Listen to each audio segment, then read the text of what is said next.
Good good morning, class 9 students. Today we talk about unemployment, mm, a very important topic because uh, from 1st September there is a National Unemployment Day celebrated on the birthday of Mr. Narendra Modi, our Prime Minister. So there is a very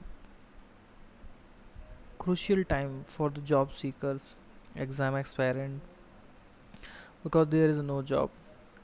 A form filled 2 years ago, then there is notification of when the exam will be held, and we didn't talk about how we get the appointment letter.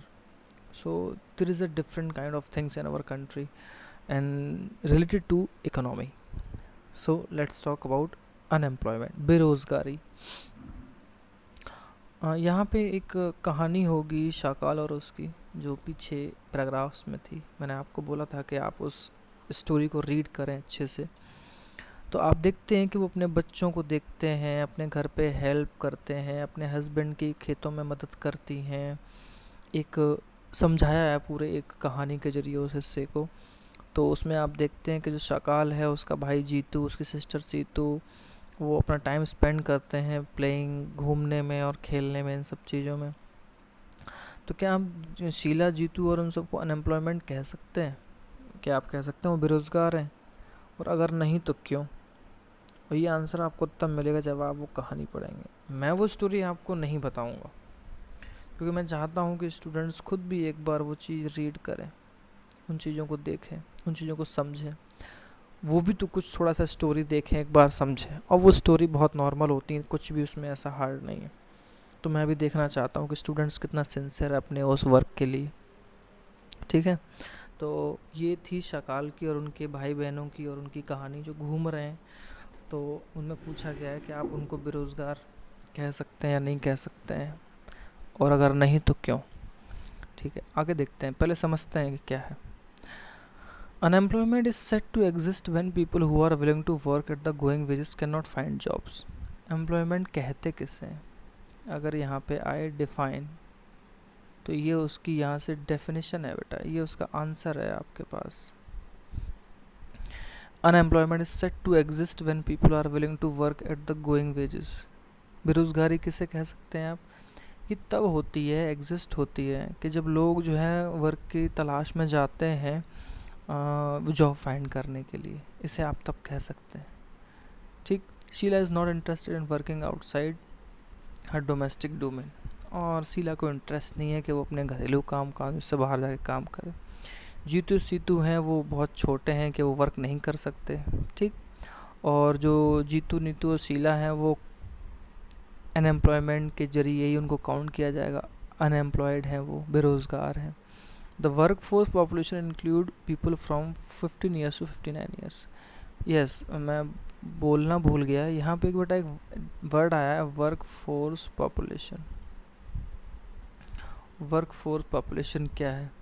तो उसमें क्या है, the work force population includes people from 15 years to 59 years. उसमें जो लोग आते हैं, क्योंकि अब 15 टू 59 की बात हो, तो शीतू, जीतू और शीला की जब बात हो, तो वो अपनी एज में कौन कौन सा 15 ईयर्स से कम है, नहीं है, ये आपको कहानी में ही पता चलेगा. वो कहानी पीछे के पेजों पे ही है, छोटे छोटे पैराग्राफ में 2 कहानियाँ दी हैं. तो ये हो गया आपका वर्क फोर्स पॉपुलेशन. कितना कितना क्राइटेरिया है बेटा उसका? 15 years to 59 years.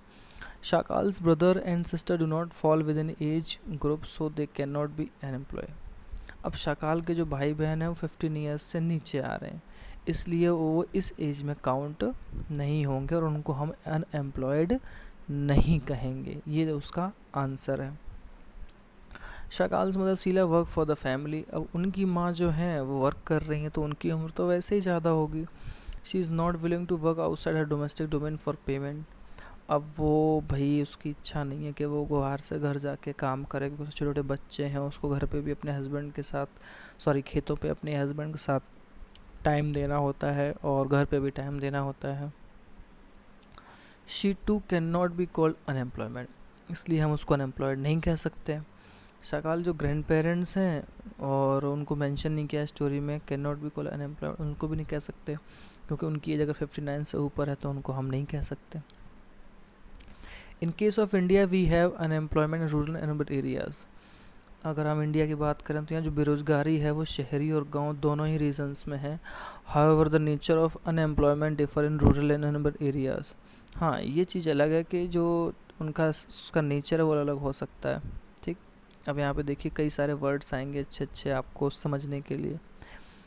In case of rural areas, अगर आप गाँव के क्षेत्रों की बात करेंगे, there is seasonal and disguised unemployment. एक होता है सीजनल एम्प्लॉयमेंट और एक होता है डिस्गाइज्ड। क्या है आप समझ लें, वैसे यहाँ दिया है नेक्स्ट पैराग्राफ से।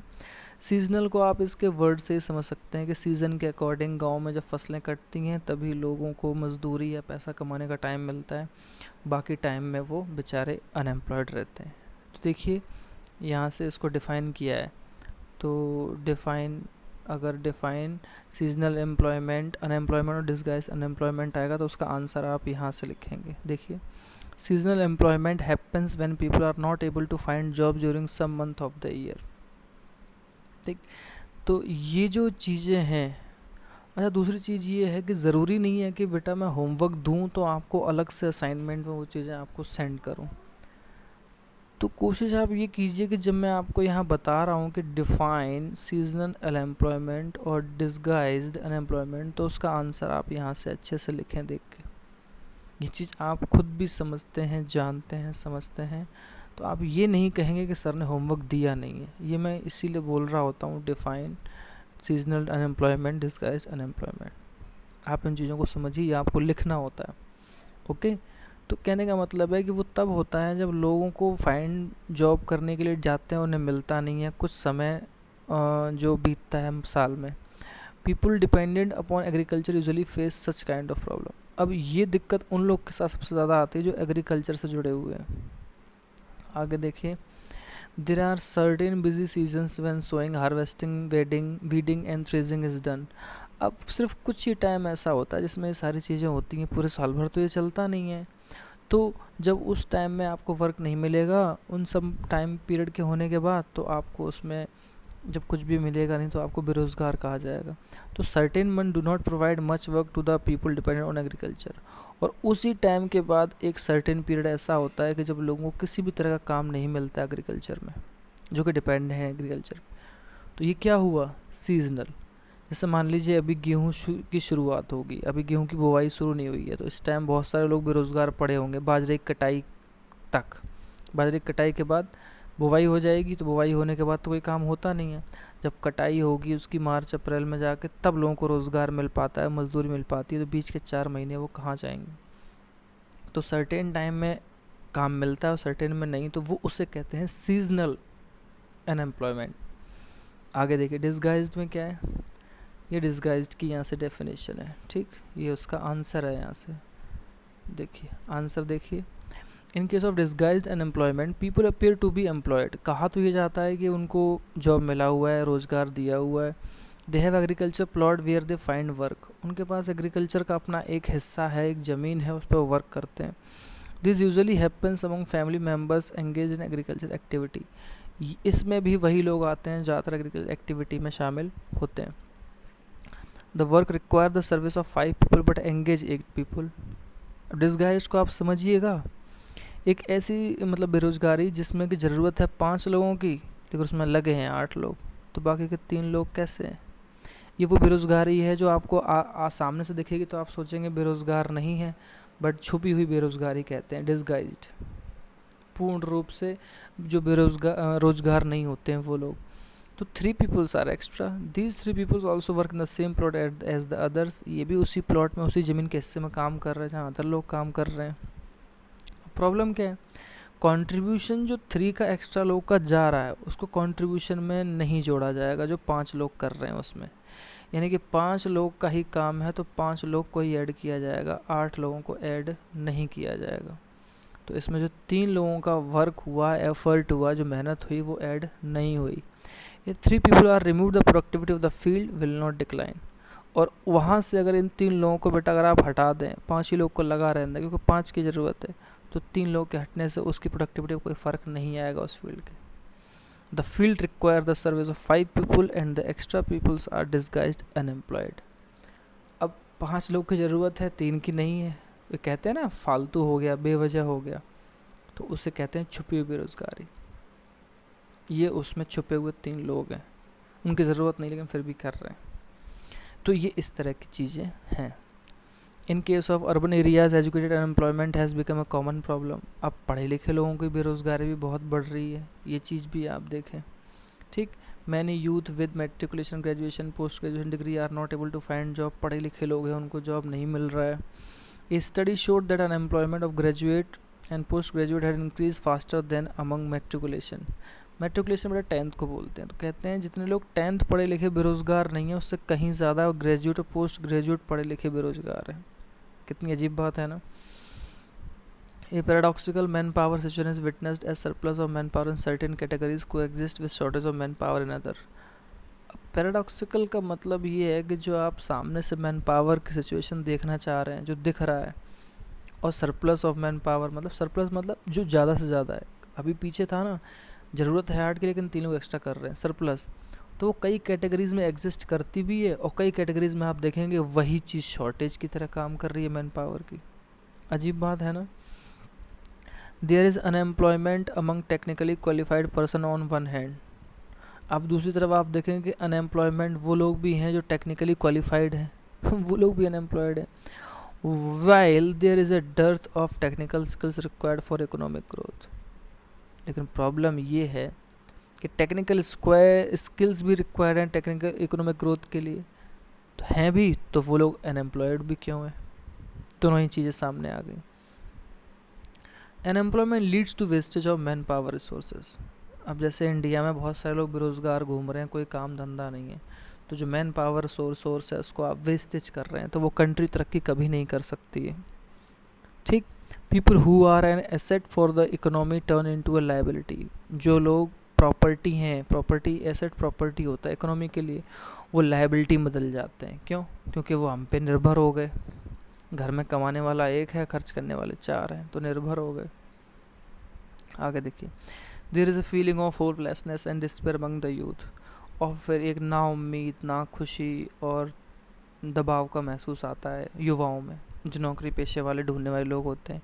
People do not have enough money to support their family. लोगों के पास पैसा नहीं होता है कि अपनी फैमिली को सपोर्ट कर सके। Inability of educated people who are willing to work to find gainful employment implies a great social waste.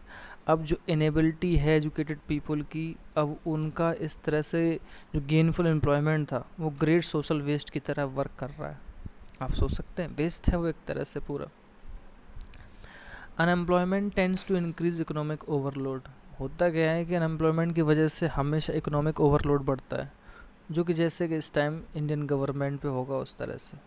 ठीक, क्योंकि एम्प्लॉयमेंट बढ़ता है, तो अभी अभी आपने देखा कि जो गेनफुल एम्प्लॉयमेंट होता है वो एक तरह से सोशल वेस्ट की तरह बढ़ता चला जाता है। क्योंकि जो एजुकेटेड लोग हैं, चाहे उनकी बात हो, चाहे स्किल्ड लोग हों उनकी बात हो, उनकी चीज़ों का तो यूज़ हो ही नहीं पा रहा है, तो वो मैन पावर वेस्ट है। ओवरलोड सरकार पे ही बढ़ेगा। The dependence of the unemployment on the working population increase. अब जो डिपेंडेंसी किसकी बढ़ेगी? अनएम्प्लॉयड लोगों की। किस पे? वर्किंग पॉपुलेशन पे। जैसे आपके घर में कमाने वाले आपके पापा हैं, लेकिन आपके बड़े भाई बहन हैं, वो भी उन पे निर्भर हैं, खर्चा उनसे लेना पड़ रहा है, तो दबाव तो आएगा ही। The quality of life of an individual as well as society is adverse effected. अब प्रॉब्लम क्या आती है आपको पता है? क्वालिटी ऑफ लाइफ भी तो प्रभावित होती है। जो अच्छे खर्चे से आपके मम्मी पापा अपने खर्चे और चीज़ें अच्छे से लेना चाहते हैं या आपको पढ़ाई देना चाहते हैं, लेकिन अगर घर में सदस्य ज़्यादा है, इनकम कम है, या इनकम ज़्यादा भी है तो भी खर्चा बहुत ज़्यादा है, तो जो क्वालिटी है, चाहे वो इंडिविजुअल की हो या पूरी फैमिली की हो, सोसाइटी की हो, बहुत अफेक्टेड होती है। When a family has to live on a bare substance level, there is general decline in health and status and rising withdrawal from the school system. तो प्रॉब्लम क्या होती है कि हेल्थ स्टेटस से गड़बड़ी आती है, क्योंकि आप खा पी नहीं सकते अच्छे से, और आपके स्कूल सिस्टम में कमी आती है क्योंकि आप वहाँ से निकल आते हैं, क्योंकि आपके पास पैसा नहीं है। तो ये सारी की सारी जनरल चीज़ें आपके सामने आती हैं। Hence unemployment has detrimental impact on the overall growth of an economy. Simple सी बात है कि अनएम्प्लॉयमेंट से जो इकोनॉमी पे इम्पैक्ट पड़ता है वो ओवरऑल ग्रोथ पे ही पड़ता है, ग्रोथ होती नहीं है। जैसे इंडिया की इस टाइम -26.9 है। सुनने में बहुत आसान लग रहा है बेटा, -26 इतना होता है कि इतना आप सोच भी नहीं सकते। ये हमारे इंडिया की इकोनॉमी की हालत है इस time. Increase in unemployment is an indicator of depressed economy. अब जैसे जैसे अनएम्प्लॉयमेंट बढ़ेगा तो वो डिप्रेस्ड इकोनॉमी का एक सूचक होता है। किसी भी कंट्री का अगर एम्प्लॉयमेंट ज़्यादा है, अनएम्प्लॉयमेंट, तो आप समझ लीजिए कि उसकी इकोनॉमी बुरी हालत में है, जैसे कि हमारी है। इट ऑल्सो वो वेस्ट द रिसोर्स भी वेस्ट होते हैं, चाहे पानी की बात हो, खाने की बात हो। क्यों? क्योंकि उससे कुछ मिल के नहीं आ रहा है।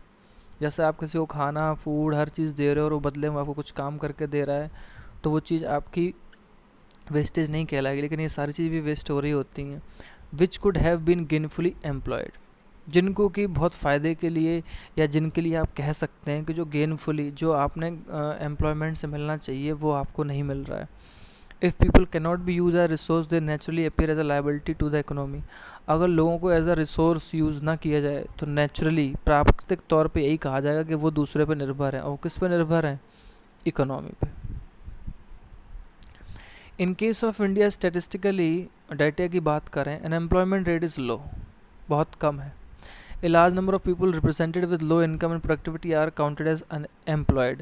हम कई बार क्या करते हैं कि भैया इनकम बहुत थोड़ी सी है और उनको भी हम एम्प्लॉयड मान लेते हैं। They appear to work throughout the year but in terms of their potential income it is not adequate for them। काम तो पूरे साल भर कर रहे होते हैं, लेकिन अगर बात करें उनके पोटेंशियल के हिसाब से, उनकी इनकम के हिसाब से, तो वो उनके लिए सही नहीं होता है। The work that they are pursuing, जो काम वो ढूंढ रहे होते हैं या कर रहे होते हैं, सीम्स फोर्स्ड अपॉन देम, ऐसा लगता है उनके ऊपर बोझ लाद दिया गया है। They may therefore want other work of their choice, इसलिए वो अपने हिसाब से अदर वर्क भी करने की सोचते हैं। Poor people can not afford to sit idle, और जो गरीब लोग हैं वो अपने इस चीज़ को अकेले अकेले सहन नहीं कर सकते हैं, अफोर्ड नहीं कर पाते हैं। They tend to engage in an activity respected of earning potential, वो अपने शरीर की मेहनत के अनुसार किसी न किसी एक्टिविटी में एंगेज होना चाहता है।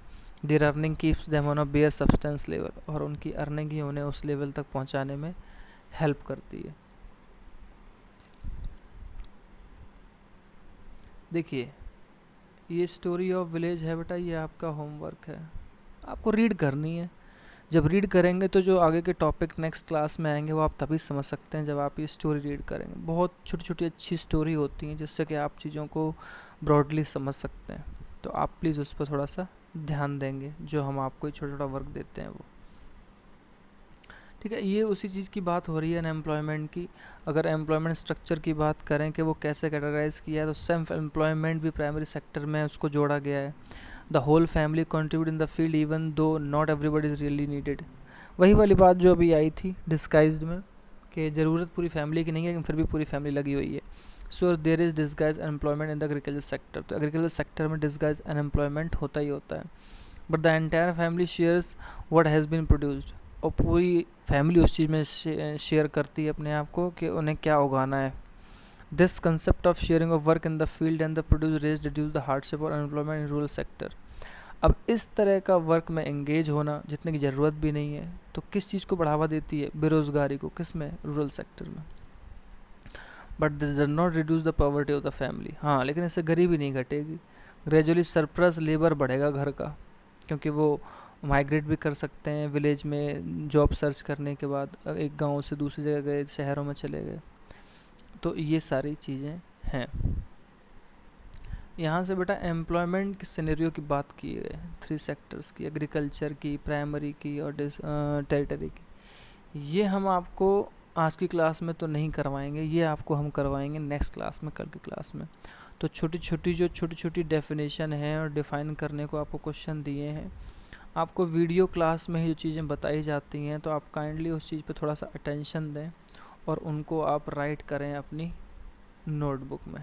मैं होमवर्क वो ग्रुप में नहीं भेजूंगा असेसमेंट में, वो आपको वीडियो क्लास देख के जो 3-4 डेफिनेशन और डिफाइन वर्ड्स हैं वो आपको उसमें करने हैं, और 7 PM तक आप अपने होमवर्क को सबमिट किया करें।